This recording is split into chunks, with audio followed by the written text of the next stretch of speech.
All right, welcome to the final chapter in our deep dive on the book of Joel. We've gone from a devastating locust plague in ancient Judah all the way to the brink of the end times. And today, we're going to see how this short ancient prophecy is actually the master key that unlocks one of the most complex books in the entire Bible, Revelation. Okay, let's jump right in. This single idea right here, this is the core of everything we're talking about today. Think of Joel as giving us the architectural blueprint for the end times. And Revelation, that's the detailed construction plan, filling in all the specifics. You're about to see just how perfectly these two books lock together. It's really incredible. So here's our game plan. We'll start with Joel's basic framework. Then we'll look at the terrifying army he describes and the wild signs in the heavens. After that, we'll dive into the final judgment and the kingdom to follow. And we'll wrap it all up with a look back at the big picture from our entire series. First things first, let's lay out the clear, powerful sequence of events that the prophet Joel gives us. This is our foundation. So Joel gives us this concise six-step timeline. It kicks off with a devastating invasion that sets the pattern for God's judgment. That's followed by cosmic disturbances, signs in the heavens that announce the day of the Lord is here. And just so we're clear, that's not a literal 24-hour day, but a whole period in history where God intervenes directly. From there, the nations are gathered for a final judgment, which all leads to God's ultimate, undisputed reign from Zion. Keep that sequence in your head as we go.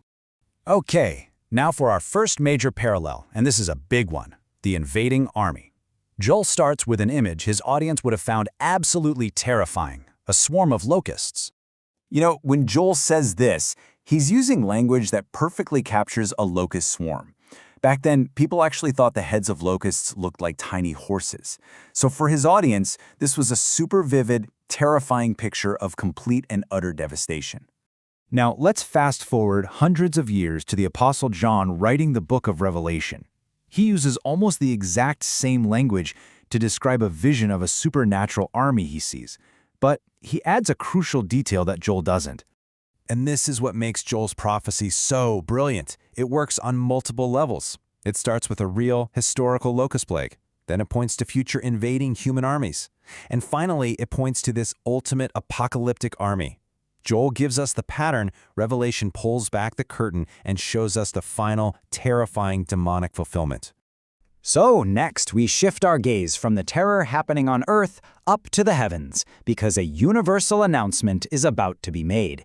These are the cosmic signs that scream the day of the Lord is right at the door.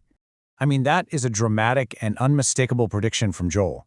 This isn't some local weather event. This is a sign for the entire planet to see. The very lights of heaven are going to change.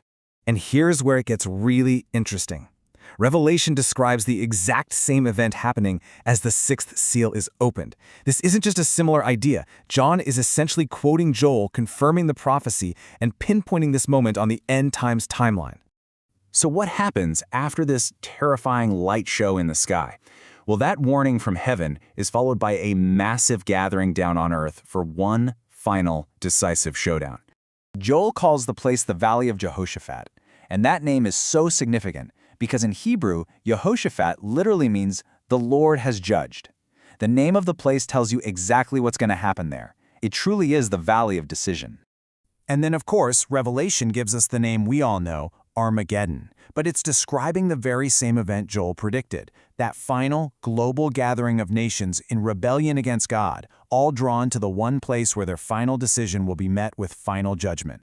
This huge gathering of nations leads right into the moment of judgment. And to describe it, both Joel and John use the exact same powerful metaphor, one that anyone from an agricultural society would immediately get, a harvest. Joel paints this picture of a harvest at its absolute peak. The time for growing is over, the time for reaping what was sown has finally come.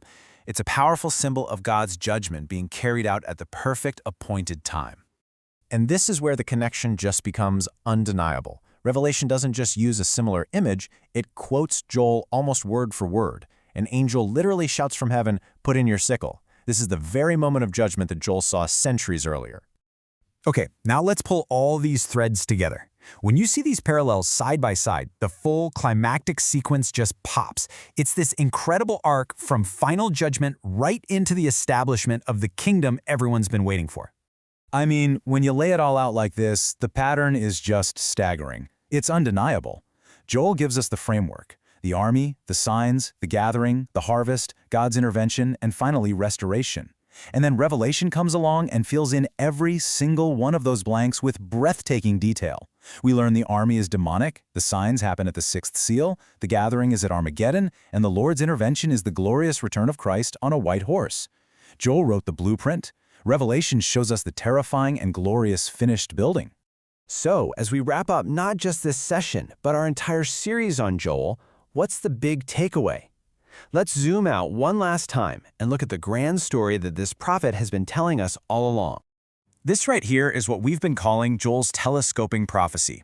It starts with something real and immediate in his own time, that locust plague.